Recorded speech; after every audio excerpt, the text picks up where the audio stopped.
Imagine for a moment asking a single AI helper to do absolutely everything: researching, writing, checking facts, planning the whole day out, remembering every tiny detail, and reviewing it all.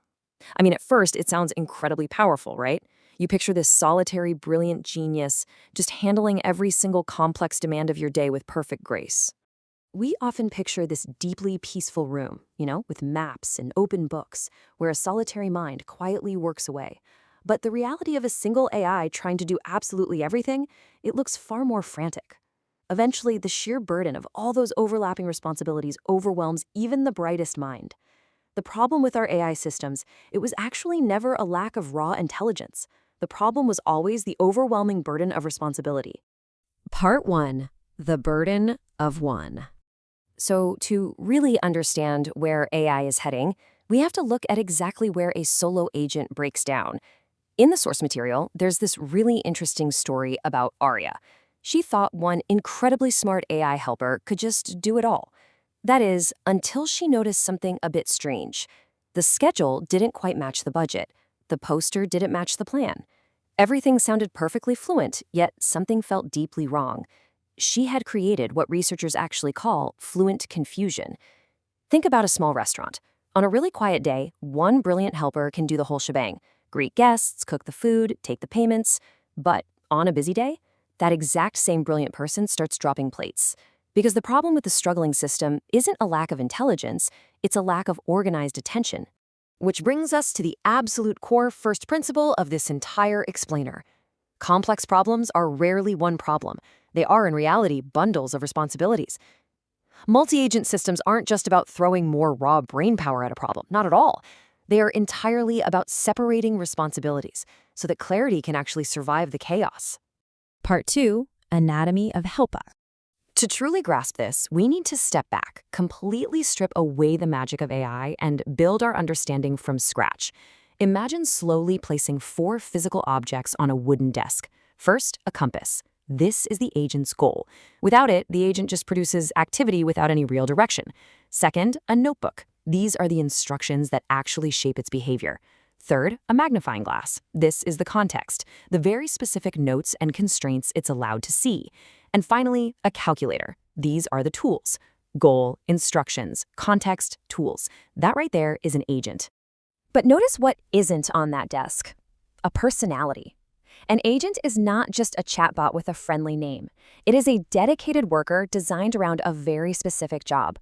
A charming helper with an unclear responsibility is, honestly, still an unsafe design. It absolutely must have strict boundaries. Part 3. The space between us. Now, an agent sitting all alone with its compass and notebook doesn't make a team. We have to look at the space between them, the relationships. I often hear this really innocent question: if I just add more AI helpers, do I automatically get a stronger system? Well, no. A crowd is just a collection of participants. A crowd asks who is present. But a team? A team is fundamentally different. A team asks who owns which responsibility. Defining clear boundaries is exactly what turns a chaotic crowd into a deeply coordinated team. And that crucial coordination happens in 3 foundational layers. First, task coordination, which is dividing the work into meaningful, bite-sized pieces. Second, information coordination, deciding exactly what each helper is actually allowed to see. And third, decision coordination, deciding how disagreements are resolved and ultimately who has the final say. Because intelligence without this underlying structure just leads straight back to confusion. Part 4. Wisdom from ordinary places. Now, what's really fascinating about this is that modern AI borrowed its best architectural secrets directly from human habitats. Take the careful timing of a busy kitchen or a complex building project. One builder designs the blueprint, another gathers the materials, one drafts the art, and somebody else inspects the final structure. If everyone tries to build everything all at once, the whole thing collapses. The coordination is what keeps the backstage mess from ever ruining the final design. Then there is the clinic lesson. Think about this: secure folders and strict warning checklists in a hospital.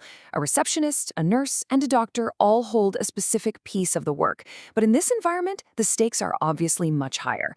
This teaches us about safety, privacy, strict records, and careful escalation. Because let's face it, nobody should ever just guess a missing allergy note.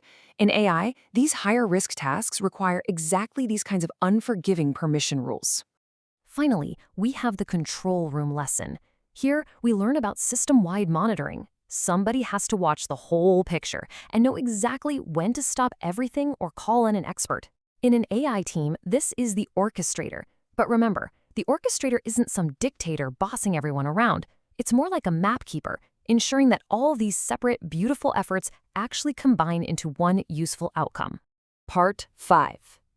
Building the coordination spine. So how do these distinct roles actually talk to each other without creating total chaos? Well, they do it through invisible handoffs, forming what the author calls the coordination spine. And this spine has 5 very deliberate steps. It starts with a signal, meaning something happens. Then, meaning, what does this actually mean in our specific context?